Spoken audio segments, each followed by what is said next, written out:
السلام علیکم ورحمۃ اللہ وبرکاتہ۔ عمر بن عبدالعزیز رحمہ اللہ، ان کے نام سے کون واقف نہیں ہے؟ ولید بن عبد الملک کی طرف سے جب مدینہ میں ان کی ذمہ داری لگائی گئی تو یہ مدینہ میں تشریف لائے ذمہ دار کی حیثیت سے اور ایک سرکاری عہدیدار ہونے کی حیثیت سے۔ تو سب سے پہلے جب یہ مدینہ میں آئے تو انہوں نے مدینہ کے کبار علماء کو، بڑے بڑے علماء کو بلایا ان سے مشاورت کرنے کے لیے اور ان کو خلق خدا کی خدمت میں اپنا اعوان و انصار بنانے کے لیے 10 فقہا کو بلایا، مدینے کے 10 فقہا کو اکٹھا کیا، ان کو پیغام بھیجا، دعوت بھیجی کہ آپ تشریف لائیں۔ ان میں عروہ بن زبیر رحمہ اللہ تھے، یہ بڑے جلیل المرتبت تابعی ہیں۔ تو جب یہ 10 کے 10 فقہائے مدینہ عمر بن عبدالعزیز رحمہ اللہ کے پاس پہنچے، انہوں نے ان کو بڑے اچھے طریقے سے ویلکم کیا، بڑا ان کا والہانہ استقبال کیا، اور پھر ان کو فرمانے لگے کہ انی دعوتکم لامر تؤجرون علیہ وتکونون لی فیہ اعوانا علی الحق، کہ میں نے آپ کو یہاں پہ اس لیے جو ہے وہ زحمت دی ہے کہ آپ حق کے راستے میں میرے مددگار بن جائیں اور میرے رہنما بن جائیں۔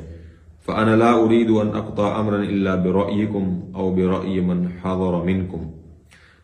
اور فرمانے لگے کہ میں کوئی بھی کام کروں گا نا تو میں تم سے لازمی آپ علماء سے مشاورت کروں گا، آپ سے مشورہ لوں گا، اور آپ کے رائے کے مطابق ہی میں انشاءاللہ اس کام کو پایہ تکمیل تک پہنچاؤں گا۔ آگے مزید ان کو فرمانے لگے فَإِن رَأَيْتُمْ أَحَدًا يَتَعَدَّى عَلَى أَحَدٍ أَوْ بَالَغَكُمْ عَنْ عَامِرٍ لِّي مَظْلَمَةٌ فَأَسْأَلُكُمْ بِاللَّهِ أَن تُبْلِغُونِي ذَلِكَ، فرمانے لگے کہ میں اللہ کا واسطہ دے کر اللہ کے نام کا تم سے سوال کرتا ہوں کہ جب تمہیں آپ کو کسی کے بارے میں پتا چلے کہ میرے کسی آدمی نے، کسی سرکاری بندے نے،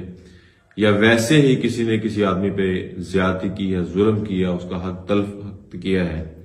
اور اس کا مال ہڑپ کیا ہے، تو کہنے لگے کہ فَأَسْأَلُكُمْ بِاللَّهِ، میں اللہ کا واسطہ دے کر آپ سے سوال کرتا ہوں أَن تُبْلِغُونِي ذَلِكَ، کہ آپ نے وہ مسئلہ میرے تک لازمی لے کر آنا ہے تاکہ ہم سب مل کر اس کا ہاتھ روک سکیں۔ تو عروہ بن زبیر رحمہ اللہ نے عمر بن عبدالعزیز رحمہ اللہ کو خیر کی دعا دی اور ان کے لیے سیدھے راستے پہ چلنے کی دعا کی۔ تو یہ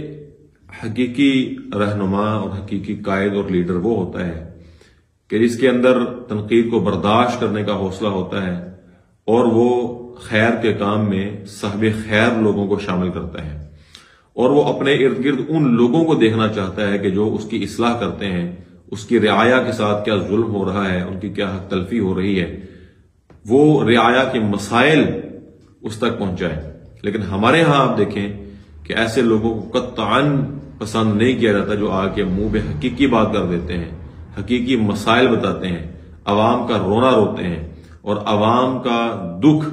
جو ہے وہ حاکم وقت تک پہنچاتے ہیں۔ اس کو کہہ دیا جاتا ہے کہ یار یہ تو بادشاہ سلامت کو ناراض کرتا ہے، اس کو خیال نہیں ہے، یہ ہے وہ ہے، یہ ڈسٹرب کرتا ہے،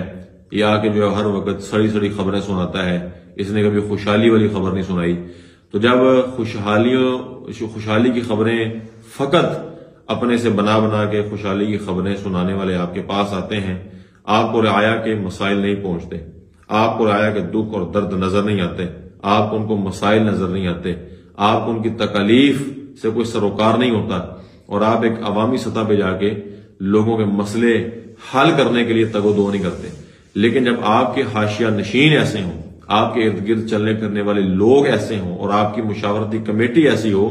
کہ جو دیکھے وہ آپ کے منہ پہ آ کے جو ہے وہ کھری بات کر دے،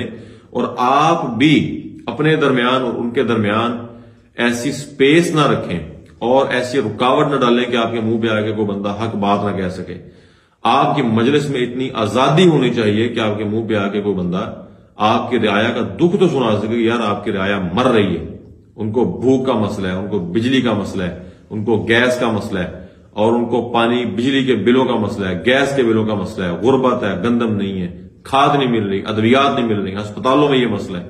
کوشش کریں کہ اگر آپ نے اپنا نظام درست کرنا ہے، اگر آپ نے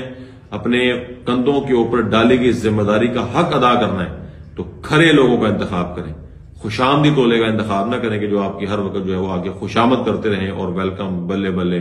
آپ کی رعایا جی بہت اوپر جا رہی ہے، ملک بڑا اوپر جا رہا ہے، پھر آپ کی رعایا جو ہے وہ آپ کے علم میں آئے بغیر مرتی رہے گی، کڑتی رہے گی، لیکن آپ کو دکھ نہیں بتایا جائے گا کیونکہ آپ دکھ سننے کے عادی نہیں ہیں، آپ جو ہے وہ ان کا مرثیہ سننے کے عادی نہیں ہیں، اور آپ ان کی تکالیف سن کر ان کے زخموں پر مرہم رکھنے کے عادی نہیں ہیں۔ تو خدا را اپنی مشاورتی کمیٹی کا انتخاب کرتے ہوئے بڑے ذیق اور دانا اور منہ کے اوپر جو ہے وہ بات کرنے والے لوگوں کا انتخاب کریں تاکہ آپ کو مسائل معلوم ہوں اور آپ مسائل کا حل بھی کر سکیں۔ اللہ تعالی ہمارے حکمرانوں کو بھی جو ہے وہ